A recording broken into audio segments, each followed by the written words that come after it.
कभी सोचा है कि सूरज की हर किरण को बिजली में कैसे बदला जा सकता है? आज हम इसी के पीछे का बहुत ही आसान सा विज्ञान समझने वाले हैं। जरा सोचिए, आप मोहाली में किसी छत पर खड़े हैं। सूरज तो बस चमक रहा है, उसका कोई बिल तो आता नहीं।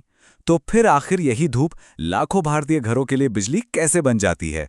देखिए, इस पूरे सफर में हम 5 पड़ावों से गुजरेंगे। सबसे पहले एक प्रतिभाशाली चिंगारी की कहानी जानेंगे। फिर सूरज की शक्ति को पकड़ने का साइंस समझेंगे। उसके बाद ये बिजली घर तक कैसे पहुंचती है ये देखेंगे। दिन और रात ये सिस्टम कैसे काम करता है। और आखिर में सोलर से जुड़े कुछ बहुत बड़े मिथकों को तोड़ेंगे। तो कहानी की शुरुआत होती है एक ब्रिलियंट स्पार्क से।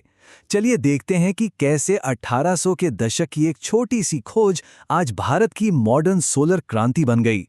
ठीक है, तो इस सफर पर एक नजर डालते हैं।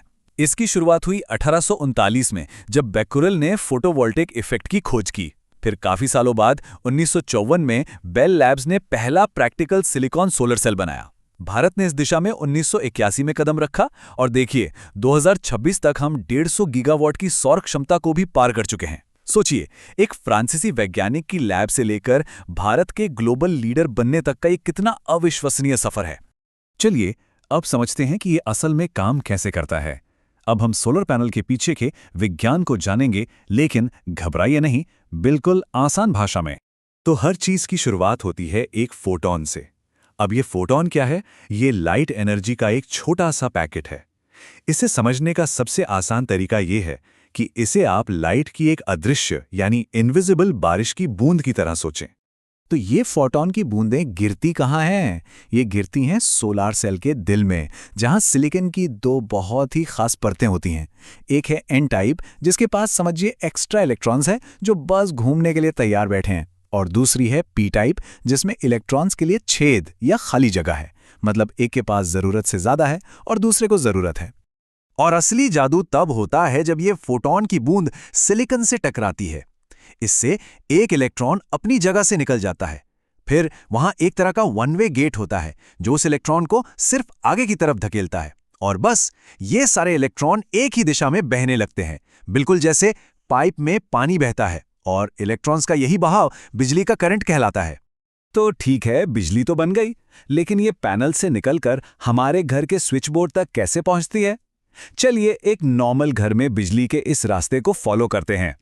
ये पूरा प्रोसेस ना बिल्कुल ऑटोमेटिक है। सबसे पहले पैनल बनाते हैं डीसी पावर, फिर एक बॉक्स होता है जिसे इन्वर्टर कहते हैं, वो इसे एसी पावर में बदलता है जिसे हम घर में इस्तेमाल कर सकें। ये पावर स्विच बोर्ड से होते हुए हमारे अप्लायंसेस तक जाती है, और हाँ, अगर कोई एक्स्ट्रा बिजली बनती है तो वो अपने आप ग्रिड में चली जाती है। लेकिन एक और बड़ा सवाल उठता है कि जब सूरज नहीं चमक रहा हो तब क्या होता है? रात में या बादलों के पीछे? एक सोलर सिस्टम 2400 घंटे बिजली कैसे देता है? तो इसका सिस्टम समझिए। जब सूरज चमक रहा होता है तो घर सबसे पहले अपनी सोलर पावर इस्तेमाल करता है, और जो भी एक्स्ट्रा बिजली होती है वो ग्रिड को भेज देता है।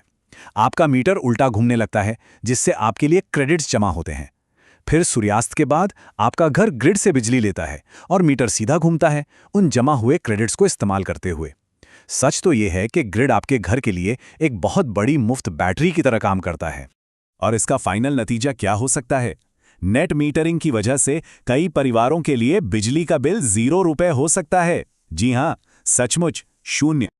और आखिर में चलिए सोलर से जुड़ी कुछ आम गलतफहमियों को दूर करते हैं और फैक्ट्स को फिक्शन से अलग करते हैं। पहला और सबसे बड़ा मिथक, क्या सोलर बहुत महंगा है? ये एक ऐसा सवाल है जो लोग सबसे पहले पूछते हैं। सच तो यह है कि सरकारी सब्सिडी के बाद ये सिस्टम सिर्फ 4 से 6 साल में अपनी पूरी लागत वसूल कर लेता है, और उसके बाद आपको 20 से ज्यादा सालों तक मुफ्त बिजली मिलती है। अच्छा, दूसरा मिथक, क्या सोलर पैनलों को बहुत ज्यादा मेंटेनेंस की जरूरत पड़ती है? जवाब है बिल्कुल नहीं, लगभग 0 मेंटेनेंस। बारिश खुद ही ज्यादातर सफाई का काम कर देती है, और क्योंकि इनमें कोई हिलने वाले पुर्जे नहीं होते तो 25 से ज्यादा सालों तक मरम्मत की कोई चिंता ही नहीं होती। और तीसरा, एक बहुत ही कॉमन मिथक, क्या सोलर पैनल बादल वाले दिनों में या बारिश में काम करते हैं? हाँ, बिल्कुल करते हैं।